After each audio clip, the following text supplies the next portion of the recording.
देखिए, प्रदर्शनकारियों के साथ कल जो हुआ वो जो जनता थी देश की वो बहुत गुस्से में है, लेकिन अगर कोई सिस्टम को तोड़ रहा है तो उसके लिए यही लोग हमें मजबूर कर रहे हैं। बेहतर है अगर सरकार नहीं चाहती है या दिल्ली पुलिस नहीं चाहती है कि ये जो युवा पीढ़ी है, यूथ है जो कि सिस्टम को ना तोड़े, तो जल्दी से जल्दी वो लोग इस समस्या को यहीं समाधान कर दें और उसका सलूशन कर दें कि उनको फांसी की सज़ा जो ये डिमांड कर रहे हैं अगर कर दे तो ज़्यादा अच्छा रहेगा।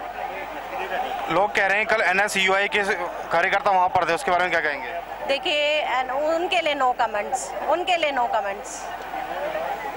पीछे काफ़ी समय से राजनीति में महिला को शोषण हो रहा है, इसके बारे में क्या कहेंगे? देखिए, राजनीति क्या, महिलाओं का शोषण तो हर जगह से हो रहा है, क्योंकि हम महिलाओं पर ही काम करते हैं। हमारी महिलाएं आज आई हैं यहाँ पे, हम महिलाओं को ये बताते हैं कि चलो घर से निकलो, क्योंकि अगर घर में उनके साथ मारपिटाई होती है, फाइनेंशियल प्रॉब्लम्स होती हैं, तो हम उन्हें ये शिक्षा देते हैं कि चलो तुम अपना कमाना सीखो और घर से बाहर निकलो। और वो घर से बाहर निकल रही हैं तो उनका रेप कर दिया जाता है। इट मीन्स कि आप मतलब ये जो हमारा पुरुष प्रधान देश है वो नहीं चाहता है कि किसी भी तरह महिलाएं सेल्फ डिपेंडेंट हो, अपने पैरों पर खड़ी हो। और इसके लिए हम सरकार की यही सहायता चाहते हैं कि जिस तरह से आदमी को हर वक्त 24 घंटे काम करने की यहाँ पे इजाज़त है, वो औरतों को भी दी जाए, ना कि उनको ये बताया जाए आप ऐसे कपड़े पहने, आप ऐसा ना जाए, आप अगर घर से बाहर निकल रही हैं तो अपने भाई के साथ रहे, मामा के साथ रहे। क्योंकि हमें पूरे मतलब आदमी की प्रोटेक्शन की ज़रूरत क्यों, उनका अपना कॉन्फिडेंट लेवल क्यों नहीं ये लोग आगे होने देना चाहते? जब एक तरफ तो हम कहते हैं कि आदमी और औरत समान है, लेकिन अब कहाँ लगता है कि आदमी और हमें समान हमारे जो पढ़े लिखे बच्चे हैं, जो एजुकेटेड है, वो सेल्फ डिपेंडेंट होना चाहते हैं। तो वो इतनी समझदारी सरकार में भी होनी चाहिए कि एक अगर ऐसा डिसीजन ले जिससे कि ऐसा करने वाले आगे से मतलब ये सोचे, 100 बार सोचे अगर किसी औरत को छूने से पहले कि हमारा क्या हर्ष होगा। आप लोगों ने प्रधानमंत्री से मिलने की चेष्टा करी?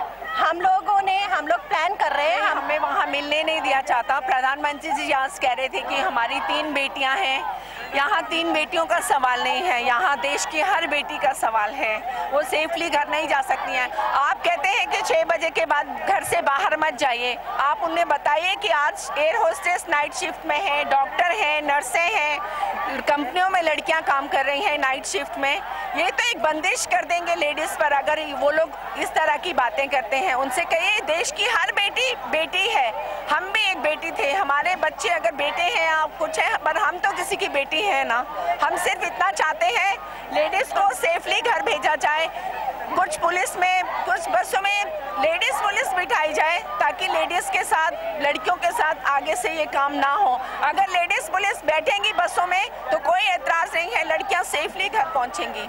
आप लोग प्रधानमंत्री से नहीं मिल पा रहे, मीडिया के थ्रू आप क्या मैसेज देना चाहेंगे प्रधानमंत्री जी को? हम ये कहना चाहते हैं कि उनकी सेफ्टी करें, ना कि कल के माहौल की तरह लड़कियों पर लाठीचार्ज या लेडीज़ पर लाठीचार्ज ना करें। हम ये चाहते हैं लड़कियां सेफली घर पहुंचें। आजकल लड़कियां 12 बजे 1 बजे भी आती हैं ऑफिसों से, उन्हें ऑटो नहीं मिलते, बसें नहीं मिलती, उनके लिए चार्टेड बसें चलाई जाएं, उसमें लेडीज़ पुलिस बिठाई जाए नाइट में, तो कोई हर्ज नहीं होगा। मैं सोचती हूँ इससे ज़्यादा लेडीज़ सेफली घर पहुँचेंगी। पीड़ित युवती के पिता ने अपनी ज़मीन जायदाद सब बेचकर उसको मेडिकल में एडमिशन कराया उसका, तो उसके लिए सरकार को कुछ करना चाहिए? नहीं, सरकार तो कह रही है हम उसके लिए मतलब फ्री दवाइयों वगैरह जो भी है सब फ्री इलाज करा रहे हैं। और शीला दीक्षित जी ने कहा है कि उन्हें हम फ़ौरन भी भेज सकते हैं। ये बहुत अच्छी बात है कि उन्होंने एक ऐसा सोचा है, लेकिन ऐसा हो ही क्यों दोबारा कि उनको इतना सोचना पड़े।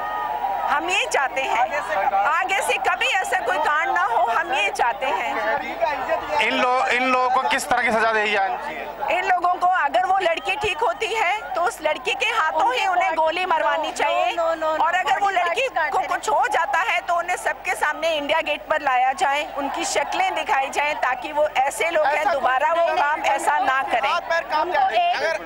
मैं ये चाहता हूँ कि ईश्वर करे वो लड़की ठीक ठाक हो जाए, और जो बलात्कारी हैं इनको खाली फांसी नहीं होनी चाहिए, फांसी से तो एक मिनट में एक मिनट, इनको पता क्या करना चाहिए, जिस बस में ये दुष्कर्म हुआ था उसी बस के टायरों के नीचे एक एक करके इन सब बलात्कारियों को फांसी होनी चाहिए। इससे कम हमें कोई चीज मंजूर नहीं है। फांसी तो सिर्फ वो है कि एक मिनट में मर जाएंगे। टायरों के नीचे या तो टायरों के नीचे मरना, इनको मरना चाहिए, या इनके अंग काट के नमक छिड़कना चाहिए। आज हाथ काट दे नमक छिड़क दे, कल पांव काट दे नमक छिड़क दे, ऐसे करके इनको सजा मिलनी चाहिए ताकि बाकी के हिंदुस्तान के लोग उनको सबक मिले कि ये जो जितने हिंदुस्तान की बहू बेटियां हमारी खुद की बहू बेटियां हैं ये, ताकि ऐसा दुष्कर्म फ्यूचर में कोई भी ना कर सके। हम ये चाहते हैं कि जिस तरह से उस लड़की के साथ हुआ है, एक एक करके उसके बॉडी पार्ट्स रिमूव करने पड़ रहे हैं, ठीक है। हम चाहते हैं जो जैसे हाथ के बदले हाथ, जो जितने बॉडी पार्ट्स उस लड़की के हुए उससे डबल करके एक एक पार्ट करके निकालें। एटलीस्ट उन्हें ये पता चले कि जब एक अंग शरीर का निकलता है तो कितनी तकलीफ होती है, क्योंकि एक बार फांसी दे देने से तो वो उनको आराम से यहाँ से स्वर्ग में चले जाएंगे और आराम से रहेंगे, नरक में जाएं स्वर्ग में जाएं जो भी है, हाँ। तो लेकिन उसके बाद क्या होगा, उनको तड़पा के यहीं जिंदा रखना चाहिए। तिहाड़ में भी सजा नहीं देनी चाहिए कि उनको ताउम्र, क्योंकि मैंने तिहाड़ में सर्वे एक बार किया था, मैं वहाँ स्वेटर्स बांटने गई थी तो मैंने देखा वो तो जैसे 5 स्टार होटल में रह रहे हैं, टाइम पे उन्हें 2 टाइम मिठाई मिलती है, खाना मिलता है, तो वहाँ तो उनको बिना काम किए सब कुछ मिलेगा, तो कैद का तो कोई सवाल ही नहीं, उनके पार्ट्स काट देने चाहिए। जैसे कि सर सरकार ने घोषणा तो कर दी है कि हम इसका पूरा ध्यान रखेंगे, लेकिन आज तक जो भी हुआ है हादसा, किसी में सरकार की तरफ से कोई पैसा नहीं दिया जाता है, सिर्फ घोषणाएं होती हैं। संसद में इतने पुलिस वाले शहीद हुए थे, उन्हें बोला गया था कि हम आपको कंपनसेशन देंगे, जो कि आज तक किसी को भी नहीं दिया गया और ना दिया जाता है। सिर्फ घोषणाएं होती हैं ताकि लोग शांत हो जाएं, लेकिन इस बार हमें न्याय चाहिए। और इसके अलावा लोगों का कहना है कि कल जो भीड़ में प्रदर्शनकारियों के साथ हुआ उसके अंदर कुछ NSUI के भी कार्यकर्ता शामिल थे, क्या कहना चाहेंगे? नहीं, ये तो एक दूसरे पे पॉलिटिक्स का है, ऐसा कुछ भी नहीं है। वो तो कांग्रेस का था, बीजेपी का था या फलाने का था, ऐसा कुछ नहीं है। लोगों में उतावलापन और लोगों में क्रोध इतना है कि चाहिए न्याय, चाहिए जस्टिस चाहिए, जो कि नहीं मिल पा रहा। 8-10 दिन हो गए, कहाँ तक केस पहुँचा है, अभी भी पुलिस कह रही है 7 दिन लगेंगे चार्जशीट करने में, और कह रहे हैं एक तरफ हम फास्ट कोर्ट में ये चल रहे हैं, कहाँ से हो पाएगा।